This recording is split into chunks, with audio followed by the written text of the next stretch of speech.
Cordial saludo, tutoras y compañeros. Mi nombre es Diana Caterina Laguado, estoy en práctica 1 y voy a exponer el caso clínico. Es invaginación intestinal. Motivo de la consulta: historia clínica del paciente, registro del paciente 2891165. El niño se llama Tomás Alejandro Díaz Pérez, tiene 2 años de edad, nació el 19 de 6 del 2022. Diagnóstico: invaginación. Paciente con cuadro clínico de 12 horas de evolución, caracterizado por presentar dolor abdominal en mi abdomen, subjetivo y asociado a vómitos y deposiciones con sangre. En 3 ocasiones la mamita manifiesta que lo ha visto sudoroso en estado de hiporexia y el motivo por el cual llega la unidad médica donde indica el manejo, pues con líquidos, se toma un cuadro hemático donde aparece con leucocitis y está con neutrofilia y ligeramente una PCR elevada. El médico manda unas órdenes de una ecografía abdominal y unos rayos X en posición vertical. En la anatomía vamos a ver el abdomen, donde estamos con el hígado, abdomen, el intestino grueso, intestino delgado. Su anatomía del abdomen, pasamos al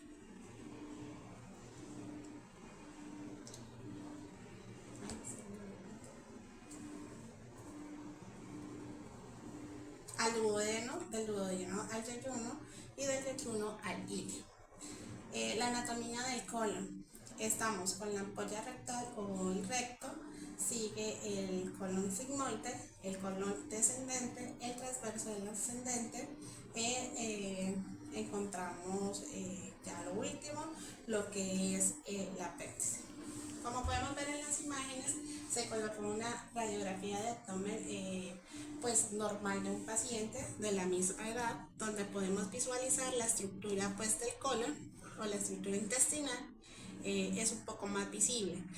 En la radiografía que se le toma al niño, podemos observar que no hay espacio aéreo en los intestinos, que la placa está pues nula en cuanto a esa estructura anatómica. ¿Qué es la patología de estudio? Es una invaginación intestinal que ocurre cuando un segmento del intestino se come a un pedacito del segmento, que prácticamente en una imagen pues más que todo en ecografía se ve como si fuera una diana. Desde ese motivo de la consulta, los niños siempre vienen con dolor abdominal tipo cólico, presentan vómito. Algo característico es que las deposiciones vienen con sangre o melénicas en el contexto clínico y los niños manifiestan en el cuerpo como si estuvieran pujando. No quiere decir que todos los niños que vengan con deposiciones melénicas tengan una invaginación, porque también podemos hablar de una gastroenteritis bacteriana, sino que es muy característico en ese diagnóstico que el niño tenga estilo PUJ. ¿Cuál es el protocolo que se debe hacer? Hay una sospecha clínica de invaginación, hay unos estudios sí o sí imagenológicos que viene siendo una ecografía, que la ecografía si es positiva, se confirma con el rayos X de abdomen. También en la ecografía se debe verificar que no haya líquido libre para que el radiólogo o nosotros como tecnólogos o el servicio de imagenología pueda entrar a hacer la desinvaginación neumática y no someter a un niño a una laparatomía para que el médico cirujano general lo realice. Si hay líquido libre, el niño no se toca como servicio, directamente con el médico cirujano, ¿sí? Es una de las contraindicaciones para hacer la invaginación hidroestática o en este caso con aire. ¿Qué protocolo tenemos? Siempre se va a tomar una radiografía previa que va a ser en forma vertical el paciente, donde está en una posición de biodestación. Una técnica radiológica que es la proyección anteroposterior. Se colima hasta el diafragma y la sínfisis púbica para poder observar todo el espacio. Una técnica entre 70 y 80 de cabe y un más o menos entre 1.5 o 2, dependiendo también de la estructura pues, del paciente. El rayo central a nivel de las crecias ciliadas, ligeramente por encima de L2 o L3. Y la distancia pues, del rayo está entre unos 100 metros o 120 metros. Acá observamos que se tomó la rayos X en forma vertical y la imagen en parte axial de la ecografía, que como decía se puede ver la diana.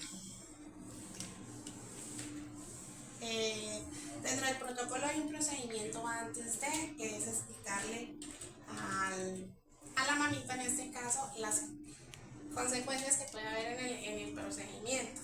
Como todo procedimiento, pues por más mínimo invasivo que sea, pues uno tiene que decirle los extremos a los papitos. Hay que firmar un consentimiento informado. El radiólogo, médico radiólogo es el que se encarga de hacer el procedimiento y el tecnólogo está haciendo el acompañamiento porque es el que toma en su momento las imágenes adecuadas para que el médico sepa que estamos en una forma indicada y no vayamos a perforar al paciente.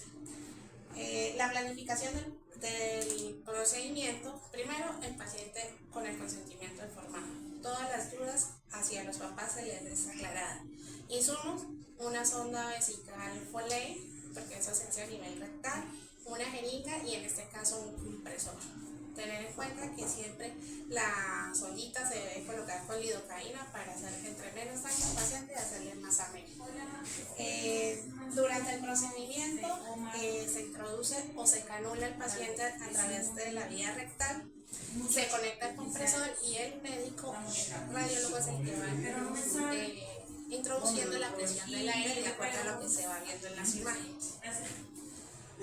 Podemos ver un hallazgo radiológico donde ya el paciente aquí está canulado y el médico radiólogo empieza pues a hacer su presión hidroestática de aire y el tecnólogo está pendiente en tomar las imágenes. Entonces aquí ya la presión del aire va llegando en búsqueda de la diana o la imaginación, como lo estamos viendo acá, ¿sí? Llegado a visualizar ya la imaginación como tal, se hace un poco más de presión, se está listo porque en el momento hace como una compresión del mismo y él explota de alguna manera el aire donde nos da cavidad hacia allá prácticamente pasar al intestino delgado y ahí podemos decir que el paciente está desinvaginado y se termina el procedimiento como tal. La odontología es el cuidado profesional, ante nada el principio de Alara, tanto para el paciente que está en la sala de fluoroscopio como los profesionales que están dentro de la sala rotando, como el médico radiólogo hasta el mismo tecnólogo, que es el tiempo, la distancia y el blindaje.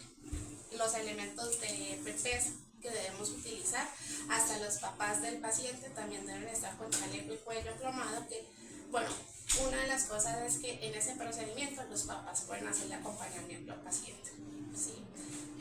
Y es más seguro para el niño. Las condiciones de vulnerabilidad del paciente son la ansiedad, el agotamiento físico por el llanto, ¿sí? Por el dolor, el riesgo de perforación.